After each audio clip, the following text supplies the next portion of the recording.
natin, bakit tayo tumitibag ng mga kalye na mukha namang maayos pa?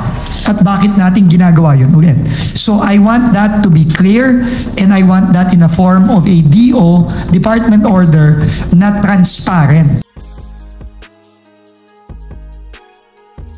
Ngayon, panghuli na lang, no? Ito, tingin ko, matutuwa kayo dito kasi kayo, marami nang rinireklamo dito in the past. And this is with regard to reblocking. Reblocking.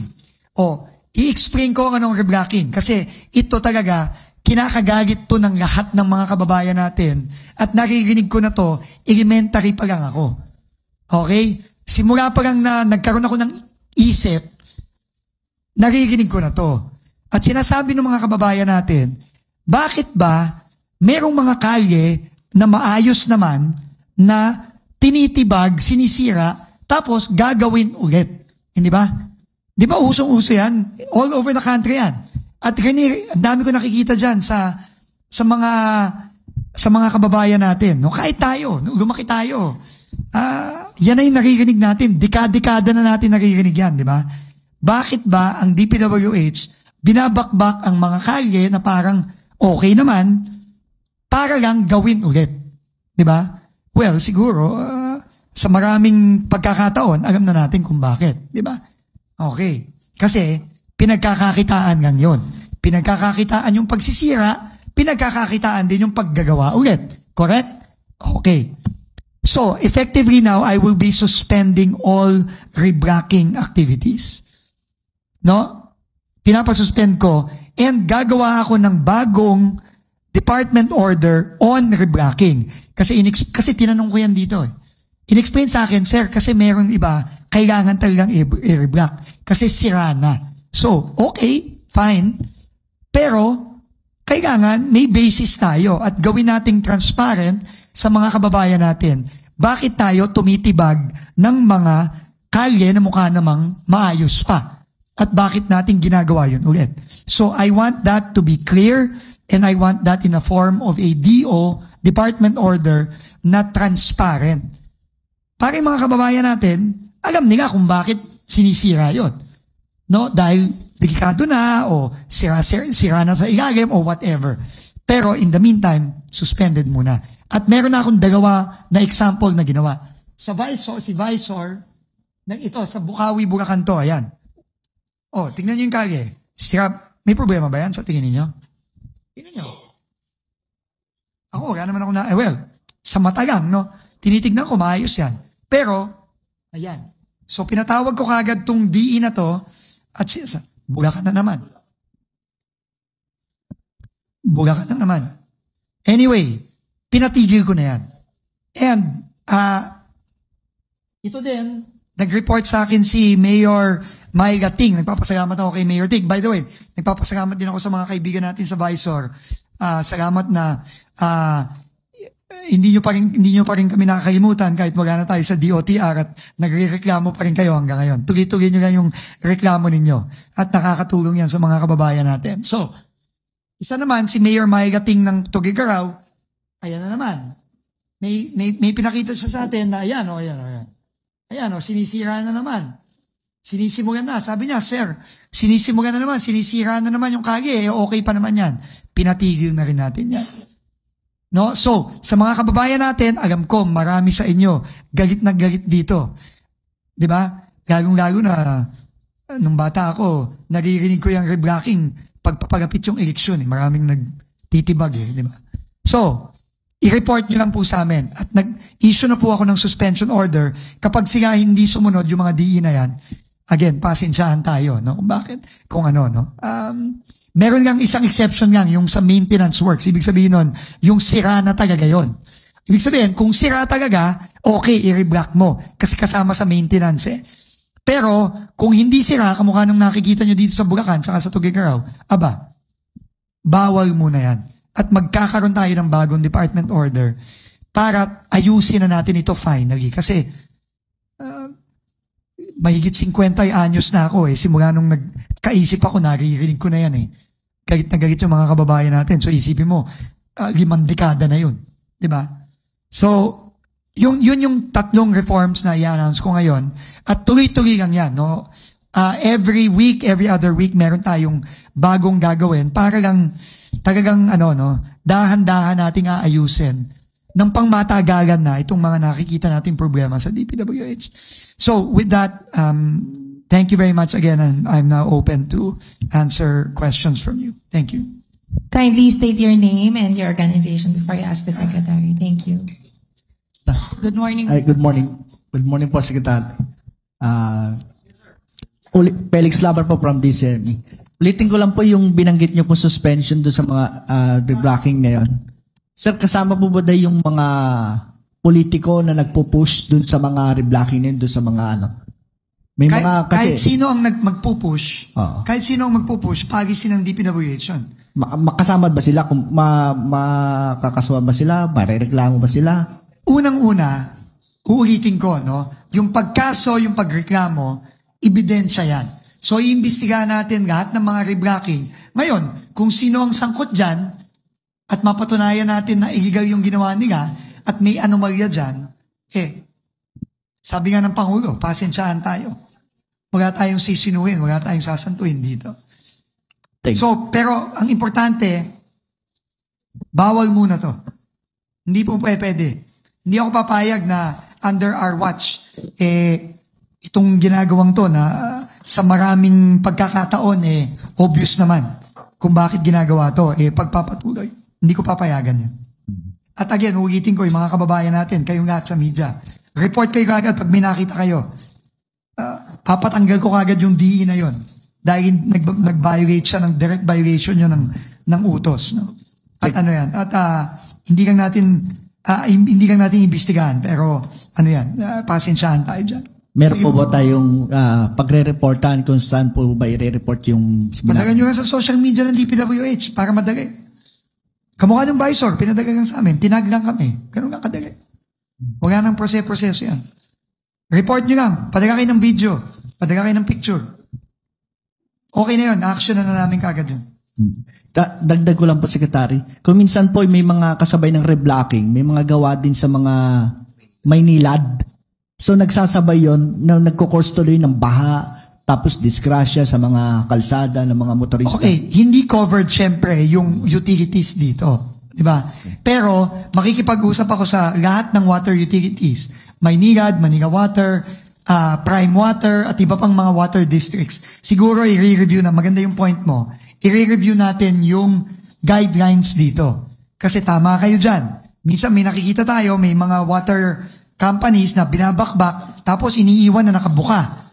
No? Hindi pwede. So, bawal yun. So, aagamin ko, gagawa tayo ng stricter guidelines dyan. So, papareview ko na ngayon kay Yusek Rico yan. Thank you, Secretary. Salamat. Good morning, Sec. Isa Cotoner from Bombo Radio, Philippines.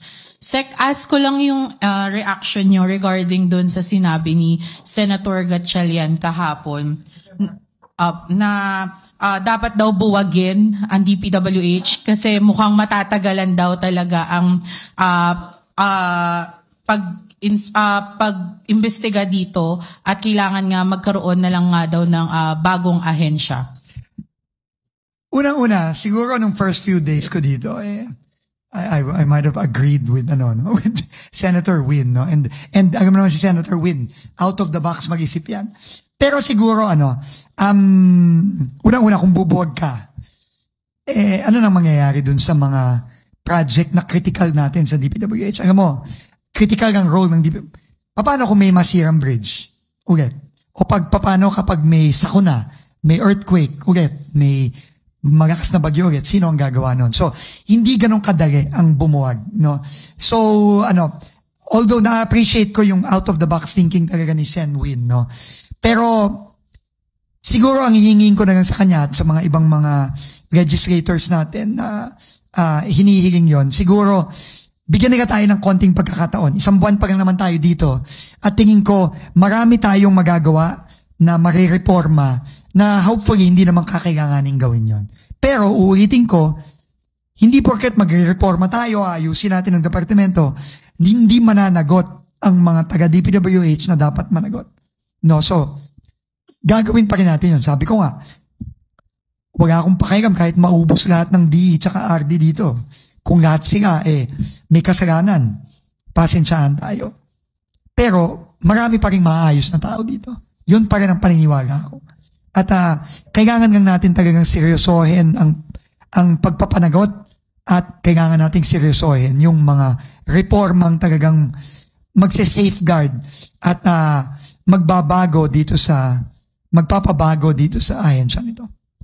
Sec, ask ko lang din, since kahapon, hindi namin natanong sa ICI, yung recommendation sa inyo ng commission regarding the level of authorities, no? Ask lang namin, ano ba yung na-observe palagi ng DPWH? And then, bakit sa tingin nyo po, parang somehow, inirekomenda yon ng commission sa inyo, natapyasan nga ng kalahati yung standard talaga ng DPWH dito? Actually, alam nyo, even bago pa dumating yung sulat, nabigay sa akin yung sulat kahapon, sinuggest na sa akin yan ni Secretary Babe Singson at ni Secretary Ping De Jesus nung unang meeting pa lang namin. Kaya simula nun, pinaaral na namin yan. No? At hintayin nyo na lang siguro, pero kami ay nag-agree dun sa idea ng pagbaba ng levels of authority. No? Dahil isa din niyang paraan para mapigilan na natin yung ganitong malawakan at malakiyang pagnanakaw ng pera ng mga kababayan natin dito sa DPWH. Nung time kasi ni Secretary Babe Singson, ang level of authority ay 50 million per district at 150 million per RD. At lahat, anything above that, aakyat na yon. Aakyat ng RD at aakyat ng central office. No, so then that was until 2015. Nung 2016, I think, o 2017, tinaas yan ni Secretary Villar at I think itinaas ulit ni Secretary Bonoan. No? So, pinag-aaralan namin mabuti yan at sa mga susunod na araw lang ang bibilangin siguro natin maximum na yung isang linggo, maglalabas tayo ng order na on that. But we very much welcome the suggestions of the ICI at syempre, no, ang suggestions ng ICI ay base na rin sa kanilang napakarami na nilang mga in-interview at kinausap at kasama din ang responsibility, kasama din ang sa mandate ng ICI magrekomenda ng mga reforma sa DPWH. So, very welcome sa atin yan. Hintayin na lang natin yung final DO na maglalabas tayo very soon. Sir? Thank you, Sec. May I ask, sir?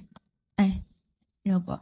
Gwen from the Philippine Center for Investigative Journalism, sir. Sir, on the topic of DPWH reforms, sir, alam naman natin sa mga congressional hearings, the terms allocable and leadership funds have been revealed as DPWH funds automatically earmarked for lawmakers. And no less than Senator Ping Lacson said that it is a means for lawmakers to insert or to put insertions as early as the NEP level.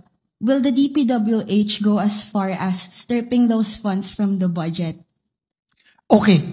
First of all, no, when I first heard allocable, non-allocable, and all these formula about how DPWH plans and budgets its projects, to be quite frank, I did not understand a single thing about it.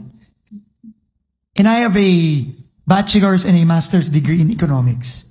And finance. I did not understand anything that former Undersecretary Cabral told me when she explained this formula or whatever it is. So, now that we have, by the way, let me take this opportunity to announce that yesterday, I administered the oath of now Undersecretary Nick Conti as the new Undersecretary for Policy and Planning, replacing Undersecretary Cathy Cabral. So, in fact, thank you for that question. That's the first thing I told Undersecretary Nick Conti. You need to study, revisit, and completely change this formula that unfortunately even I don't understand. And I understand the concerns, but please allow the new Undersecretary of Planning to go over this, to study this very well. And this will definitely be part of the reforms that we will be doing moving forward. Sir, so is it safe to say that the 2026 budget is not yet stripped from those since you're still gonna study it? My problem with the 2026 budget is that that is already in the hands of Congress. No, it is no longer in our hands. And to be quite frank, I had zero part in that budget at all. I came in, it was already submitted. I was given a week to review it and to submit a new budget to take out flood control. And the only thing I really was able to do there was take out all the flood control, make sure that there are no completed or duplicate projects, and make sure that the projects there are all, they all have plans, programs of work. They're all certified by either the local development councils, the RDCs, and all of that. No, but really, I mean, the 1 week that we were given to fix that, it's impossible. No, and we will now have to leave it to the wisdom of both the House and the Senate to sift through that budget. But whatever budget that is passed, we are mandated by law to implement, and what budget will be eventually signed, if signed at all, by the President. Because as you know, the President said, if he's not happy with the budget that the Congress submits to him, he will not sign it. Sir, and he would be even willing to live with a reenacted budget, the SONA. But for 2027, for moving forward, we're definitely going to review all these processes, all these formula, because this cannot continue. Sir, last on this topic, were you able to trace already kung kaninong administration nagkaroon ng allocable and leadership funds? Has this always been a part of the DPWH budget or? No. No. I have not been able to trace when this thing started. So I've also asked Undersecretary Conti, who started yesterday officially to really look into that. It's believe me, I'm as confused as probably you all are, because I really maybe Undersecretary Cabral is smarter than me, no? Because I really could not understand all of this. Sir, super last. Yung transparency portal, will that include the unprogrammed appropriations? It will include all projects being implemented by DPWH from 2016 to 2025. Including those funded by the UA, because everything. All right. It will include everything. Okay, thank you. Every project that has been funded, bidded out, implemented, completed, ongoing, will be in the transparency portal.